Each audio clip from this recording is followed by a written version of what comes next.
ప్రభా మీకు వందనములు స్తోత్రం చెల్లిస్తున్నాం. మాకు జీవితంలో ప్రభా మరి పరిశుద్ధ దినాన్ని మీరు అనుగ్రహించినందుకే వందనములు స్తోత్రములు. ఈ దినము తండ్రి ప్రభా మీ సన్నిధిలో మేము గడిపి మిమ్మల్ని ఆరాధించాలని, మిమ్మల్ని గణపరచాలని దేవా మీరు కలిగినటువంటి ఉన్నతమైన ఉద్దేశం బట్టి వందనములు స్తోత్రం చెల్లిస్తున్నాం. పాటల ద్వారా ప్రభా మీ నామాన్ని గణపరచుటకు మీరు సహాయపడ్డారు. సమయంలో తండ్రి కొద్ది నిమిషాలు మిమ్మల్ని ఆరాధించుటకు దేవా మీ యొక్క వాక్యాన్ని సహాయకరంగా ప్రభా మీరు మాకు అందించండి. జ్ఞాపకం చేసుకొని మీ యొక్క సిలువ జాడు మరుగుపరిచి మేమందరం కూడా తండ్రి ప్రభా హృదయ మార్గం ఆరాధించుకుంటే మమ్మల్ని అందరినీ మీరు సిద్ధపరచమని సహాయపడమని గుడును నిస్పృహను కూడా జ్ఞాపకం చేసుకొని మీ యొక్క సిలువ జాడు మరుగుపరిచి మీ మాటలు ప్రభా అనుగ్రహించమని సహాయపడమని యేసుక్రీస్తు వారి యొక్క ఉన్నతమైన నామములో ప్రార్థించి అడిగేస్తున్నాము తండ్రి, ఆమేన్. ఆరాధన కొరకై లూకా సువార్త 7వ అధ్యాయము, లూకా సువార్త 7వ అధ్యాయము 11వ వచనం నుంచి 15 వరకు మార్చి చదువుకుందాం. లూకా సువార్త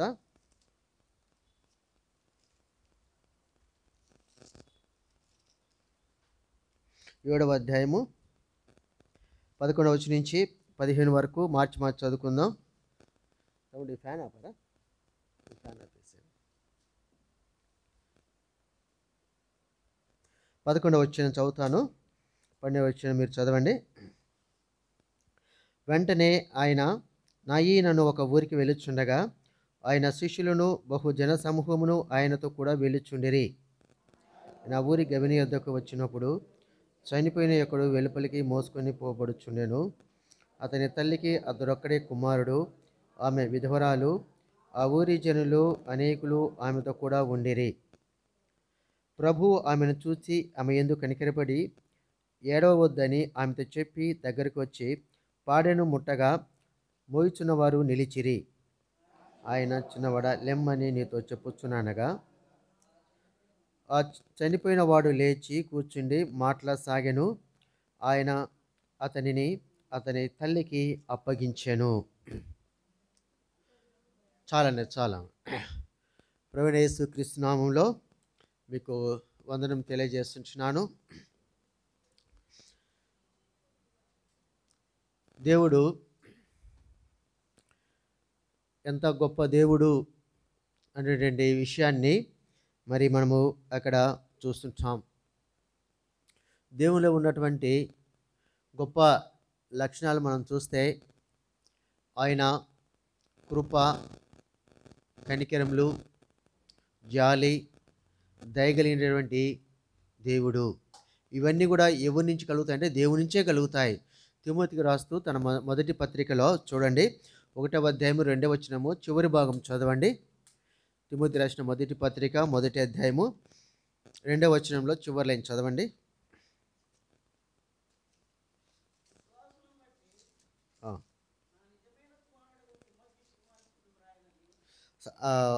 నేను చదువుతాను చూడండి.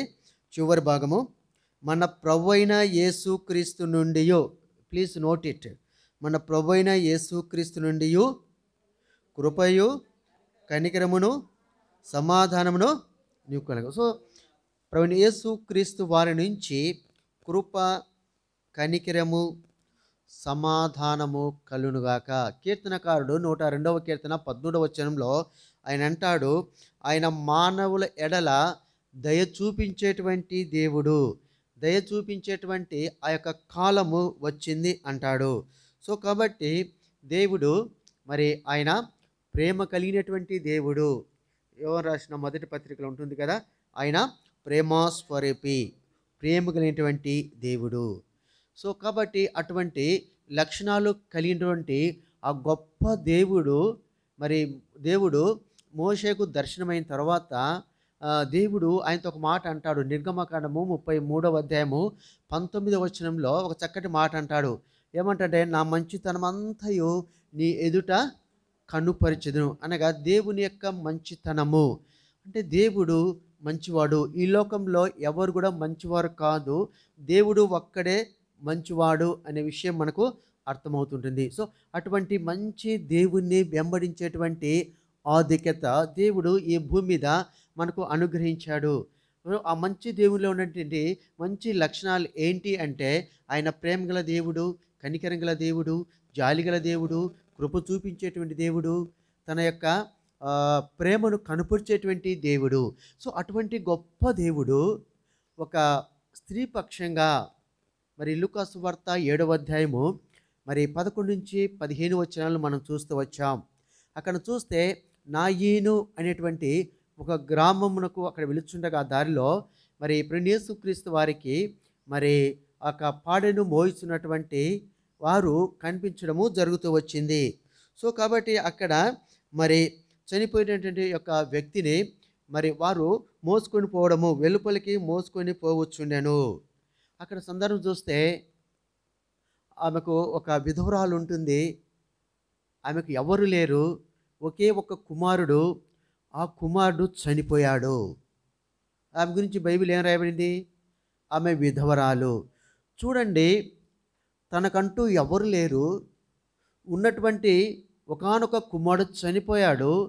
ఆ తల్లి యొక్క పరిస్థితి ఎలా ఉంటుందో చూడండి. తన తల్లి యొక్క హృదయము ఎలా ఉంటుందో చూడండి. బహుశా తల్లి ఎంతో దుఃఖముతో, బాధతో, వేదనతో నలిగిపోయి కుమిలిపోయి, అయ్యో నాకు ఈ పరిస్థితి ఎందుకు సంభవించింది, ఈ పరిస్థితుల్లో మరి నేను తట్టుకోగలనా, ఎందుకు నాకు ఈ గతి ఎందుకు పట్టింది అని బహుశా అనుకుని ఉండదా? తప్పకుండా అనుకుని ఉంటుంది. మన జీవితంలో మనం కూడా ఎన్నోసార్లు ఆ పరిస్థితుల గుండా, అనుభవం గుండా వెళ్ళి ఉండమా? వెళ్ళి ఉంటాము, తప్పకుండా వెళ్ళి ఉంటాం. నేను కూడా వెళ్ళాను ఆ పరిస్థితి గుండా. ఎందుకంటే మా అమ్మ కొత్తగా రక్షణ పొంది చనిపోయింది. బాగలేదు, హాస్పిటల్ చేరించాము, డాక్టర్లు ఏమో చనిపోయింది అన్నారు. చూడొక్కసారి ఎలా ఉంటుందో. కానీ నేను ప్రార్థన చేశాను. ప్రార్థన చేసిన తర్వాత సమాధి పెట్టెలో పెట్టే ఆమె బ్రతికింది. అంటే బాధ, హృదయ బాధ ఎలా ఉంటుంది అనే విషయానికి నేను చెప్తూ ఉంటున్నాను. సో కాబట్టి ఈ యొక్క మరి కుమారుడు చనిపోయాడు. తర్వాత తన తల్లికి ఒకడే కుమారుడు, ఆమె విధరాలు. అయితే అక్కడ చూడండి జరిగినటువంటి ప్రభు ఎంత గొప్పవాడు, ఆయన ఎలాంటి వాడంటే 13వ వచనం చదవండి. 13వ వచనం చూడండి. మొట్టమొదటి చూడండి, ప్రభువును ఆమెను చూశాడు. ఏమండి, ఆమెను ఎందుకు చూడాలి?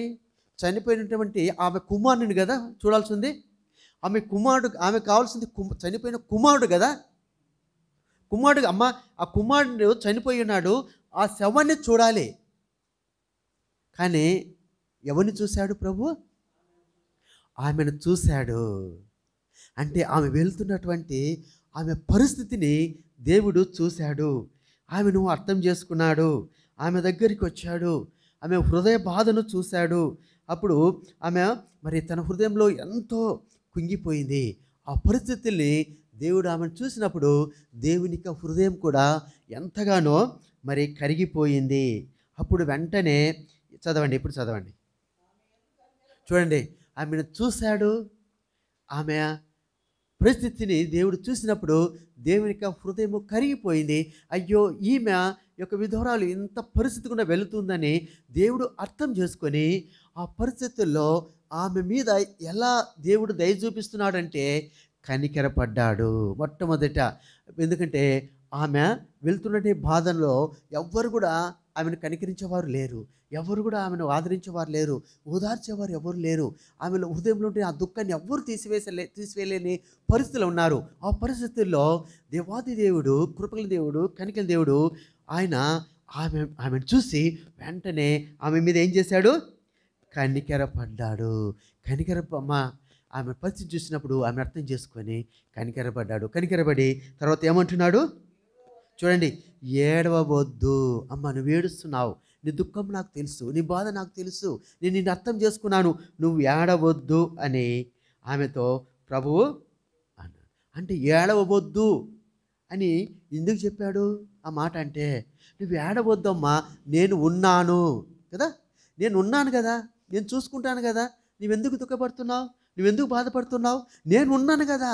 చూడండి, ఎవరైనా మనము ఏదైనా ఒక ఇటువంటి పరిస్థితుల్లో, బాధాకరమైన పరిస్థితుల్లో మనము వెళ్తున్నప్పుడు, దిక్కుతోచిన పరిస్థితులు వెళ్తున్నప్పుడు, అయ్యో మీరు ఎందుకు ఆ విధంగా బాధపడతారు, మేము ఉన్నాం కదా అన్నప్పుడు మనకి ఎంత ధైర్యం వస్తుంది, రాదా? ధైర్యం వస్తుంది. అలా పరిస్థితుల్లో మనం వెళ్ళి ఉంటాము. కానీ ఇక్కడ ఈమెకు కూడా, అమ్మా నువ్వు ఏడవద్దమ్మా, అమ్మా నువ్వు దుఃఖపడవద్దమ్మా, నేను ఉన్నాను కదమ్మా అని ప్రభు అన్నప్పుడు బహుశా ఆమె మరి బహుశా ఎంతైనా ధైర్యం తెచ్చుకొని ఉంటుంది. అప్పుడు అట్లా అని చూడండి, అలా అని యేసుప్రభు వారు దగ్గరికి వచ్చాడు.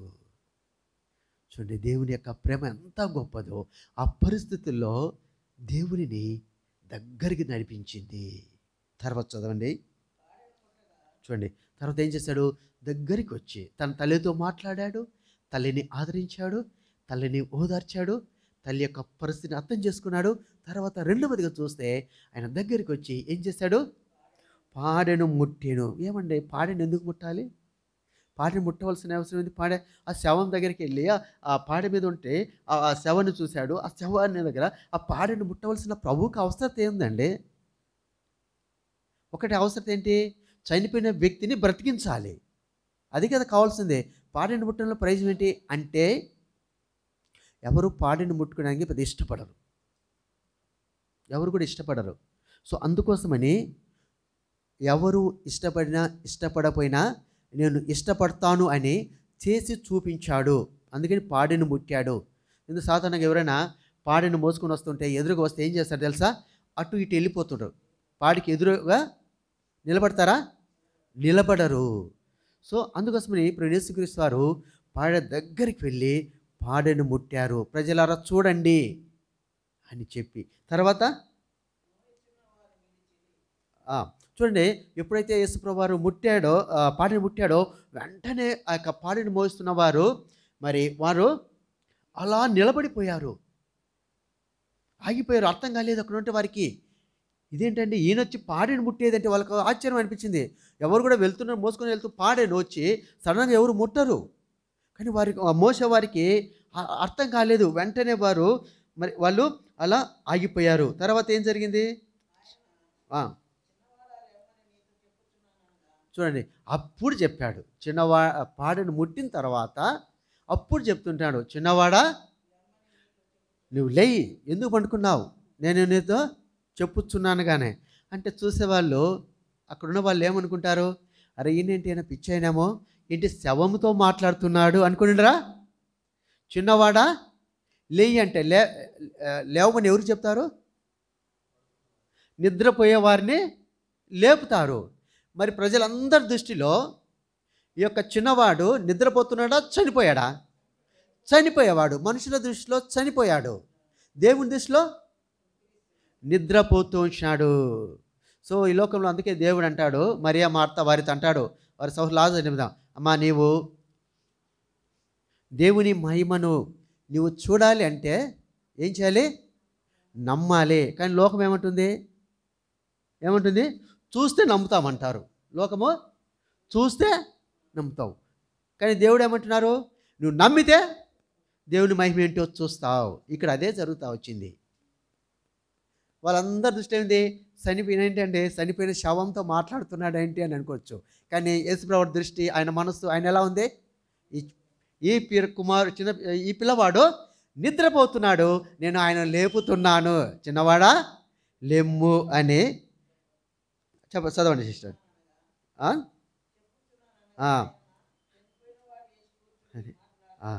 సో కాబట్టి చిన్నవాడా బాబు నువ్వు లేయి అని చెప్పినప్పుడు వెంటనే ఏం చేశాడు, లెమ్మని చెప్పినప్పుడు ఏం చేశాడు, శవంతో మాట్లాడినప్పుడు చనిపోయిన వాడు లేచాడు, కూర్చున్నాడు, మాట్లాడసాగాడు. ఎంత అద్భుతమో చూడండి. అది దేవుని యొక్క గొప్పతనం. అంటే దేవుడు ఆయన శక్తి కలిగినటువంటి దేవుడు అనేదానికి మరి అది ఒక నిదర్శనము. సో కాబట్టి మరి చనిపోయినటువంటి ఆ యొక్క మరి యవనస్తునిలో అతనిలో జరిగినటువంటి గొప్ప కార్యములు, లెమ్మంటే లేచాడు. చూడండి, శవముతో నువ్వు లేయి అంటే శవము లేచి కూర్చుంది అంటే ఏంటి, శవము కూడా దేవుని మాట విన్నది, విని స్పందించింది, రెస్పాండ్ అయింది. శవము వెంటనే లేచి కూర్చుంది. ఎందుకు? అరే నాతో మాట్లాడిన ఆయన సామాన్య వ్యక్తి కాదు, ఆయన మామూలు వ్యక్తి కాదు అని ఆ శవము అనుకొని విని వెంటనే లేచాడు. లేచి ఏం చేశాడు? కూర్చున్నాడు. తర్వాత ఏం చేశాడు? మాట్లాడి. ఎలా వచ్చండి? ఆన్ ద స్పాట్ అవన్నీ కూడా సైమల్టేనియస్గా స్టెప్ బై స్టెప్ జరిగిపోయాయి. కాబట్టి మన దేవుడు ఎవరండి? అద్భుతములు చేసేటువంటి దేవుడు, ఆశ్చర్యకరుడు. అవునా కదా? చనిపోయినటువంటి శవంతో మాట్లాడాడు. దేవుని కార్యాలు లోకస్తులకు అర్థం కాదు, విశ్వాసులకు అర్థమవుతాయి. లోకస్తులకి అర్థం కాదు. ఎప్పుడు అర్థమవుతాయి? దేవునిని అర్థం చేసుకున్నప్పుడు. దేవునిని అర్థం చేసుకున్నప్పుడు దేవుని యొక్క గొప్పతనం ఏంటో అర్థమవుతుంది. రోమిలు రాసిన పత్రికలో చూడండి, 4వ అధ్యాయం 15వ వచనం చదవండి. రోమా 4:15 త్వరగా 17 రోమన్స్ 4th chapter verse 17. చూడండి, మన దేవుడు ఎటువంటి దేవుడు అండి? మృతులను సజీవులుగా చేసేటువంటి దేవుడు. ఎంత గొప్ప దేవుడో చూడండి. What a wonderful God we have. ఎంత అద్భుతమైన దేవుడు, దేవుణ్ణి మనము కలిగి ఉన్నాము. ఆ చిన్నవాడు ఏమయ్యాడు? మృతుడయ్యాడు. మృతుడైన వాడు ఏమయ్యాడు? సజీవుడయ్యాడు. మన దేవుడు ఎవరండి? సజీవుడు. మరణమును జయించినటువంటి దేవుడు. మరణమును జయించిన దేవునికి ఈ లోకంలో మరణము అనేది, దాన్ని జయించడము, దాన్ని గెలవడము దేవునికి కష్టమా? కష్టం కాదు. ఆయనకు విరీసులు. అందుకే చిన్నవాడా నీవు లేయి అని చెప్పాడు. సో కాబట్టి మన దేవుడు అంటే మృతులను సజీవులుగా లేపేంటి దేవుడు. తర్వాత ఆ కుమారుణ్ణి సజీవునిగా లేపాడు, మాట్లాడి చేశాడు, నడిచేటట్టు చేశాడు. తర్వాత దేవుడు ఇంకొక పని చేశాడు. చదవండి 15వ వచనం. లూకాసు వార్త 7వ అధ్యాయం 15వ వచనం. లూకాసు వార్త 7:15 తీసిన వారు చదవండి. టైం వేస్ట్ కాకుండా చదవండి. చదవండి.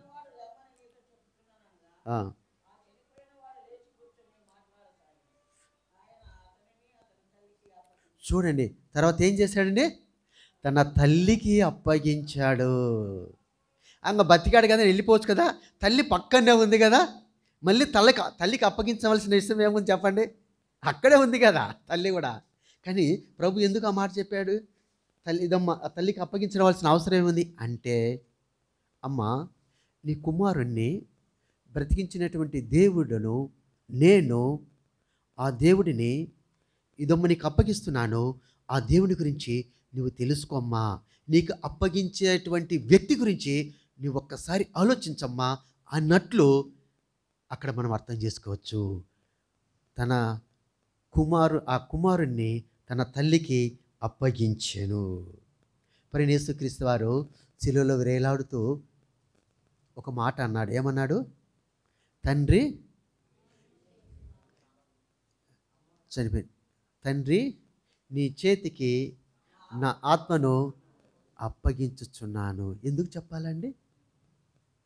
ఇప్పుడు యేసుక్రీస్తు వారు సిలువలో నా ఆత్మ నీకు అప్పగించున్న తండ్రికి ఎందుకు చెప్పాలి? ఎందుకంటే తండ్రి దేవుడు కుమారుడు యేసుక్రీస్తు వారిని ఈ లోకానికి పంపించాడు. ఈ లోకంలో ఆయన చేయవలసిన కార్యం అంతా చేశాడు. మన కోసం ఆయన సిలువలో తన యొక్క శరీరాన్ని, తన రక్తాన్ని మన కోసం అప్పగించుకున్నాడు. సో నువ్వు పంపించినటువంటి తండ్రి, నీవు పంపించినటువంటి ఆ ఉద్దేశం అంతా కూడా ఈ భూమి మీద నేను ఫినిష్ చేశాను, నేను కంప్లీట్ చేశాను. కాబట్టి ఇంకేమీ లేదు, నా యొక్క ఆత్మను నీ దగ్గరికి పంపిస్తున్నాను, నీకు అప్పగిస్తున్నానని చెప్పాడు. అట్లా చెప్పి యేసుప్రభువారు ప్రాణం ఇచ్చాడు. అయితే తండ్రి అయిన దేవుడు ఏం చేశాడు? తన యొక్క కుమారుని యొక్క ఆత్మను తండ్రి దగ్గర స్వాధీనంలో ఉంటే, తండ్రి అయిన దేవుడు మన ఎడల ఎంత ప్రేమ కలిగినాడో చూడండి. గళితీయులకు రాసిన పత్రిక 4వ అధ్యాయము 6వ వచనం చదవండి. త్వరగా గలతీ 4:6. ఆ, ఆ, ఆ.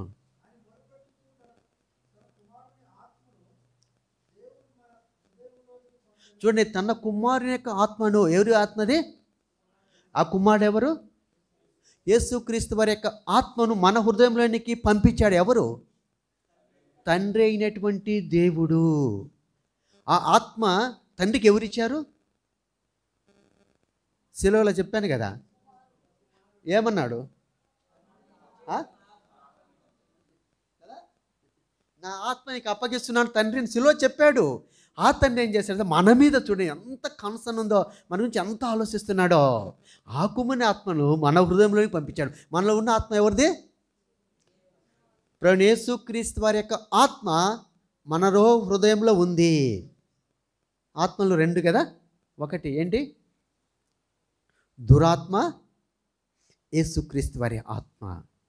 సో మనలో ప్రభువైన యేసుక్రీస్తు వారిని సొంత రక్షణగా అంగీకరించినప్పుడు మనలో ఉంటే దురాత్మ వెళ్ళిపోయింది. యేసుక్రీస్తు వారి యొక్క ఆత్మ మన హృదయంలో ఉంది. తన కుమారుని ఆత్మను మన హృదయంలో పంపించిన. మన హృదయంలో ఎవరి ఆత్మ ఉంది? అది మర్చిపోకూడదు. యేసుక్రీస్తు వారి యొక్క ఆత్మ మనలో ఉంది. సో ఆ ఆత్మ ద్వారా నడిపించబడుతున్న వారు దేవునికి ఏమవుతారు? దేవుని ఆత్మ చేత ఎందరు నడిపించబడతారో వాళ్ళందరూ దేవుని కుమారులు, దేవుని కుమార్తెలు అయి ఉంటారు. మనమందరం ఎవరమండి? దేవుని కుమారులము, దేవుని కుమార్తెలము, దేవుని బిడ్డలము. ఎందుకు? దేవుని ఆత్మ చేత నడిపించబడుతున్నాము. చూడండి, దేవుని యొక్క ప్రణాళిక ఎంత గొప్పదో. మనలో ఏమన్నా మంచి లక్షణాలు ఉన్నాయా? ఏమీ లేవు. సో ఆ తల్లి, క్షమించండి, యేసుక్రీస్తు వారు ఆ కుమారుని తల్లికి ఎలా అప్పగించారో మన విషయంలో కూడా తనేంటి దేవుడు తన కుమారుని యొక్క ఆత్మను మనలో ఉంచుటకు దేవుడు ఇష్టపడ్డాడు. సో కాబట్టి మరి ఆయన ఆ యొక్క యేసుక్రీస్తు వారు మరి ఆ కుమారునికి భౌతికమైన మరణము సంభవించింది. భౌతికమైనటువంటి జీవాన్ని ఇచ్చి ఆ కుమారుణ్ణి బ్రతికించాడు.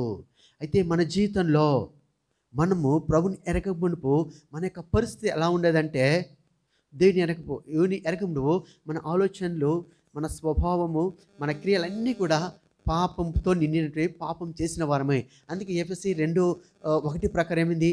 మీరు మీ అపరాధముల చేతను పాపముల చేతను చచ్చిన స్థితి. ఆ కుమారుడు భౌతికమైనటువంటి మరణాన్ని చూశాడు. మనమైతే ఏం మనం చూసాము? ఆత్మీయ మరణాన్ని చూసాము. ఆత్మీయంగా మనందరం చనిపోయాము. చనిపోయినటువంటి మన యొక్క స్థితిని దేవుడు చూశాడు. దేవుడు చూసి అరే వీరు ఈ పాపలను బట్టి, వారి దోషములను బట్టి, వారి అతిక్రమం బట్టి, వారి యొక్క దుర్మార్గతను బట్టి, వారి యొక్క చెడు నడవటను బట్టి వారు ఆత్మీయంగా చనిపోయారే. భౌతికంగా వారు బతికి ఉన్నారు కానీ ఆత్మీయంగా చనిపోయారని అప్పుడు దేవుడు ఒక చక్కటి ప్రణాళికను కలిగి ఉన్నాడు. అప్పుడు దేవుడు ప్రజలు జ్ఞాపకం చేసుకొని ఆ ప్రజల ఎడల ఎట్లా దేవుడు తన యొక్క ప్రేమను ఎల్లబడిచాడంటే, యోహాను సువార్త 3:16 ప్రకారము దేవుడు లోకమును ఎంతో ప్రేమించెను. దేవుడు ఎంతో ఎవరిని ప్రేమించాడు? లోకంలో ఉన్నవారు ఏమయ్యారు? చెడిపోయారు, పాపంలో పడిపోయారు. ఆ పాపం ద్వారా మరణించారు. ఆ మరణించిన ప్రజలను ఏం చేయాలి? దేవుడు బ్రతికించాలి. బ్రతికించడానికి కొరకు దేవుడు ప్రేమించాడు. ఆ ప్రేమను ఎలా కనపరిచాడు? దేవుడు తన కుమారుని ఈ లోకాన్ని పంపించాలి. సో కాబట్టి ఆ యొక్క పాపములు బట్టి చనిపోయిన వ్యక్తులను బ్రతికించాలంటే నా ప్రియకుమారుడు యేసుక్రీస్తు వారు చనిపోవాలి. చనిపోవడం ద్వారా చనిపోయిన ప్రజలు బ్రతుకుతారని దేవుడు తన కుమారుణ్ణి పరలోకం నుంచి భూలోకి పంపించాడు. అందుకే ఆయన శిలువలో చనిపోయాడు. ఆయన చనిపోవడం ద్వారా మనమందరం ఏమయ్యాము? బ్రతికాము. కాబట్టి మనమందరం, అందుకే ఎఫెసీయులకు రాసిన పత్రిక 2వ అధ్యాయం 7వ వచనం చదవండి, 5వ వచనం చదవండి.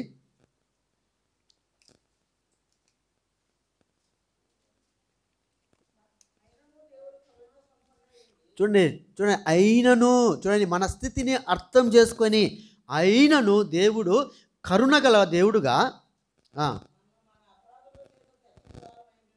మనం చనిపోయిన స్థితిలో ఉండినప్పుడు మన ఎడల చూడండి, దేవుడు కరుణ చూపించాడు, మనల్ని అర్థం చేసుకున్నాడు, మన స్థితిని చూశాడు, తర్వాత మనల్ని ప్రేమించాడు, చనిపోయిన మనల్ని ప్రేమించాడు. తర్వాత ఏం చేస్తాడు? చదవండి చూడండి, క్రీస్తు కూడా బ్రతికించాను. చనిపోయిన మనల్ని మన యొక్క దోషాలు బట్టి చనిపోయిన మనల్ని దేవుడు బ్రతికించాడు. కాబట్టి మన దేవునిలో ఉన్న గొప్పతనం ఏంటంటే ఆయన జాలిగల దేవుడు, ఆయన కనికరం గల దేవుడు, ఆయన దయ చూపించేటి దేవుడు, ఆయన ప్రేమ చూపించేటువంటి దేవుడు.